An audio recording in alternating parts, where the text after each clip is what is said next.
तो नमस्कार, जैसा कि आप स्क्रीन पर देख रहे होंगे, ये एमपी बोर्ड कक्षा 8वीं का पेपर है हिंदी विषय का, जो कि आज संपन्न हुआ है 24 फरवरी 24/2/2025 को। ठीक है। तो राज्य शिक्षा केंद्र मध्य प्रदेश भोपाल ये वार्षिक परीक्षा सत्र 2024-25, यहाँ विषय हम देखते हैं तो हिंदी है प्रथम भाषा के रूप में।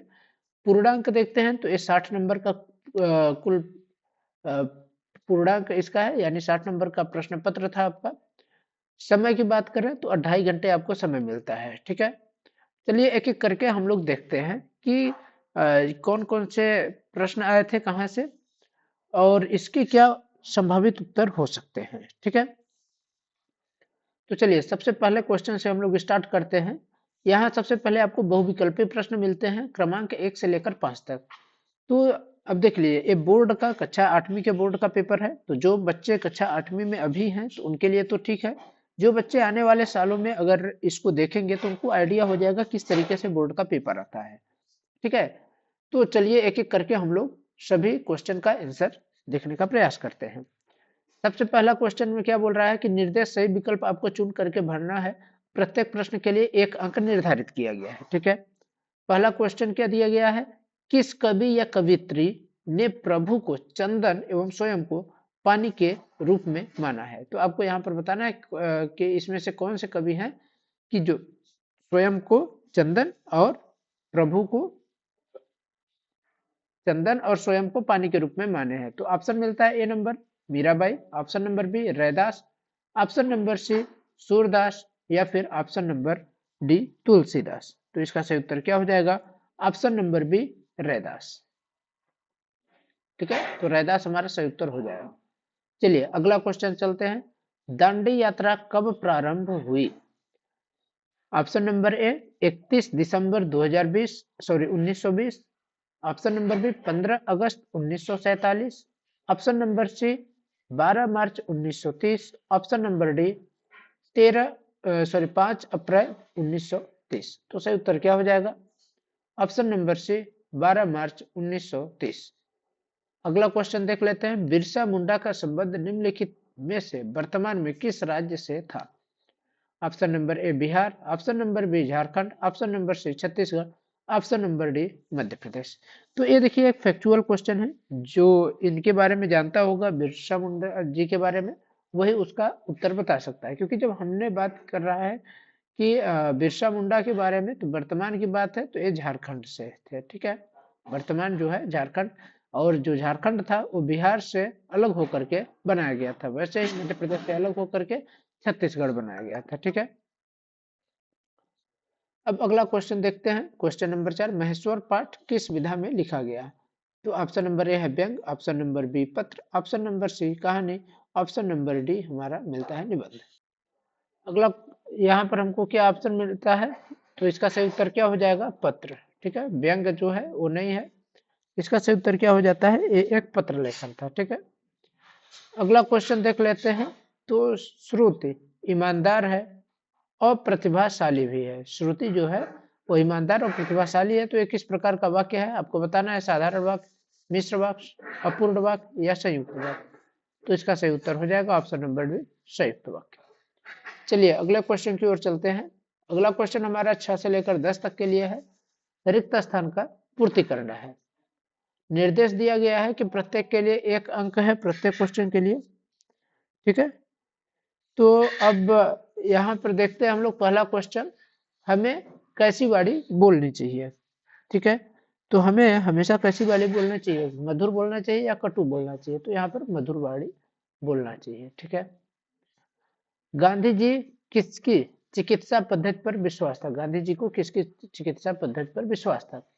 तो यहाँ पर प्राकृतिक या मानव निर्मित, तो ज्यादातर ये प्राकृतिक चीजों का उपयोग करते थे, इसलिए प्राकृतिक चिकित्सा पद्धति पर इनको विश्वास था। चैती चांद का पर्व किसकी जयंती के रूप में मनाया जाता है। ठीक है। तो झूलेलाल, किसके, झूलेलाल जयंती के रूप में इसको मनाया जाता है। ठीक है।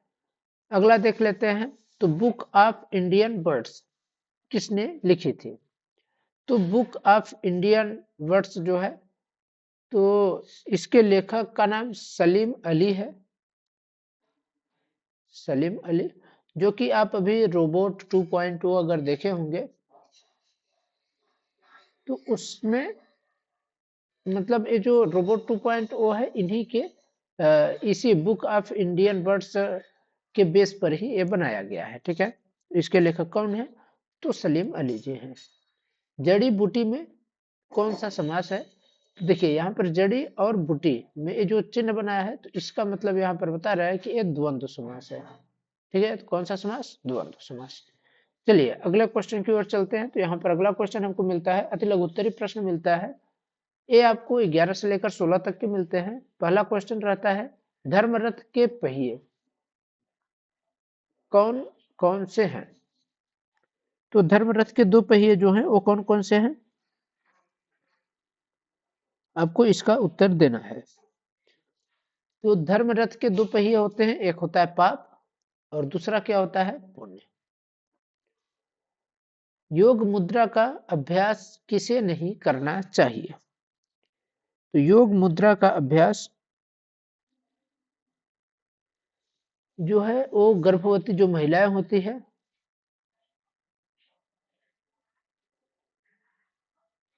गर्भवती महिलाएं और जो रोगी होते हैं, ठीक है, यानी शुगर से जो पीड़ित होते हैं, वो उनको नहीं करना चाहिए। अगला क्वेश्चन पूछ रहा है, मध्य प्रदेश के प्रथम मुख्यमंत्री कौन थे? तो मध्य प्रदेश के प्रथम मुख्यमंत्री थे रविशंकर शुक्ल जी। ठीक ना,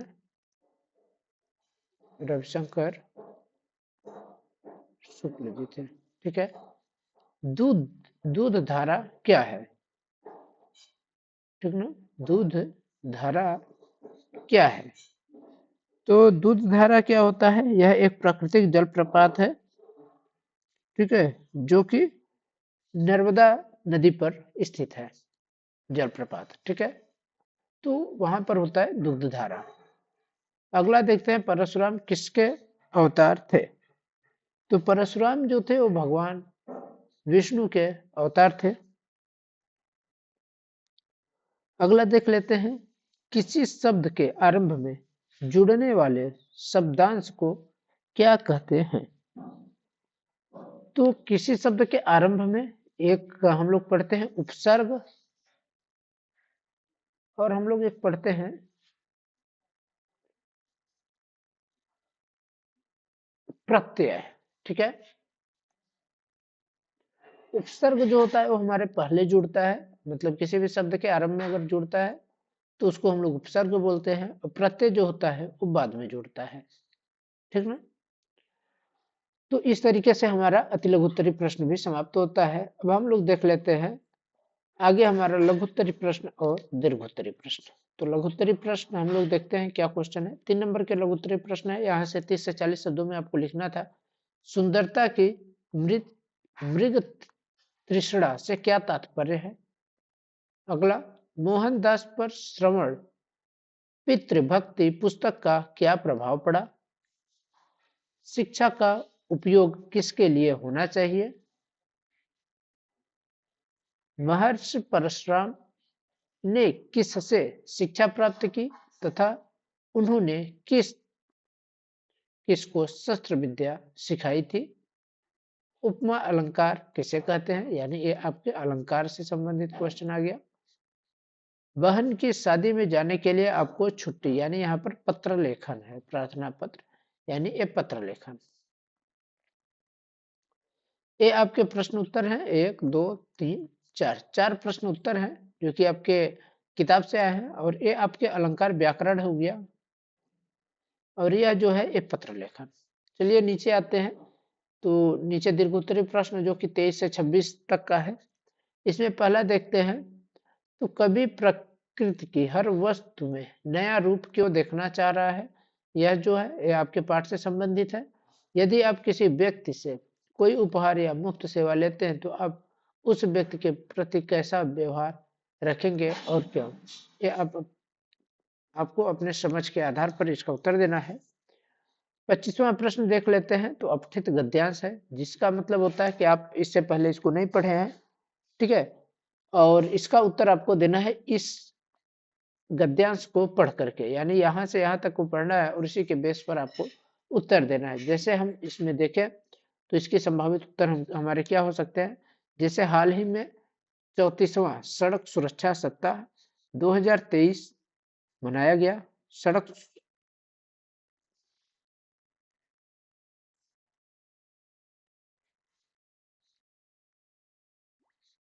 ठीक है, तो ये हमारा बता रहा है कि 34वां सड़क सुरक्षा सप्ताह 2023 में मनाया गया। सड़क सुरक्षा सप्ताह हर साल 11 जनवरी से 17 जनवरी तक मनाया जाता है।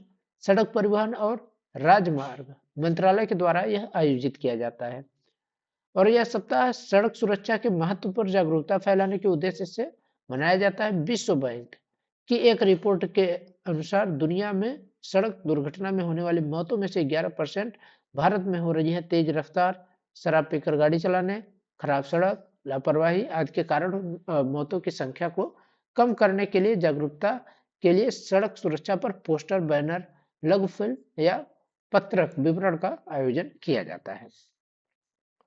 तो यह किससे संबंधित है? इस सड़क सुरक्षा से। ठीक है, सड़क सुरक्षा। ठीक है, तो इसका हम जो अपठित गद्यांश का शीर्षक लिख सकते हैं तो सड़क सुरक्षा या सड़क सुरक्षा सप्ताह के बारे में आप इसको लिख सकते हैं। यहाँ पर बोल रहा है वर्ष 2023 में कौन सा सड़क सुरक्षा सप्ताह मनाया गया, तो यहाँ पर बोला है कि 34वां। ठीक है, तो इसका आंसर हो जाएगा 34वां। सुरक्षा सप्ताह हर साल कब से कब मनाया जाता है, तो यहाँ पर दे रहा है कि आपका 11 जनवरी से लेकर 17 जनवरी तक। तो 11 जनवरी से 17 जनवरी तक। इसके बाद सड़क सुरक्षा सप्ताह किस उद्देश्य से मनाया जाता है, तो यह सड़क सुरक्षा जो सप्ताह है महत्व मतलब सड़क सुरक्षा के महत्व पर जागरूकता फैलाने के उद्देश्य से मनाया जाता है। यानी सड़क पर जो हमारी दुर्घटनाएं होती हैं उनके बारे में जानकारी बता करके उनको लोगों को जागरूक करने के उद्देश्य से इसको मनाया जाता है। सड़क दुर्घटना में मौतें किन किन कारणों से होती है, तो यहाँ बताया गया है कि तेज रफ्तार गाड़ियां चलती हैं, शराब पीकर गाड़ी जो चलाते हैं, खराब सड़क की वजह से और लोगों की लापरवाही की वजह से ये सब क्या होती है, सड़क दुर्घटना होती है। ठीक है, तो ये हमारे अपठित गद्यांश का उत्तर रहा। अब चलिए हम लोग चलते हैं 26वां प्रश्न। 26वां प्रश्न हमारा क्या है कि किसी एक विषय पर 75 से 100 शब्दों में उत्तर लिखना है। यानी क्या लिखना है, निबंध लिखना है। राष्ट्रीय पर्व, खेलों का महत्व, विद्यालय का वार्षिक उत्सव, प्राण जाए पर वृक्ष न जाए पर। ठीक है, तो इसमें से आपको किसी एक पर लिखना था 75 से 100, यानी कह सकते हैं 8 से 10 लाइन में आपको उत्तर देना था। तो ठीक है, इस तरीके से रहा आपका पेपर। आशा करता हूँ कि आप सभी का पेपर अच्छे से बना होगा। आप लोग कमेंट करके बताइएगा कि आपका 60 में से कितना पूर्णांक में से 60 पूर्णांक में से कितना प्राप्तांक आपका बन रहा है। ठीक है, पेपर बहुत ही अच्छा था। अगर जो बच्चे थोड़ी भी अपनी तैयारी किए होंगे तो उनको ये पेपर बन जाएगा। ठीक है, धन्यवाद। ऐसे ही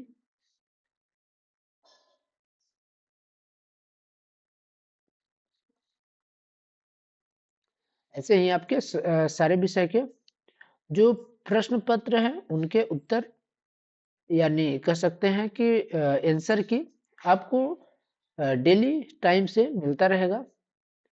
और साथ में साथ जैसे आपका होने वाला जो पेपर है अगले दिन, तो उसके बारे में भी एक वीडियो लाई जाएगी जिससे आपको पता हो सके कि किस तरीके से आपको तैयारी करके अपना जाना है और किस तरीके से आपका पेपर होने वाला है। ठीक है, धन्यवाद। अगर आप हमारे चैनल पर नए हो तो इसको सब्सक्राइब कर लीजिए और अगर आपको वीडियो अच्छी लगी हो तो इसको लाइक कर लीजिए और अपने दोस्तों तक इसको चाहे तो शेयर कर सकते हैं। ठीक है, पढ़ते रहिए, मस्त रहिए और स्वस्थ रहिए।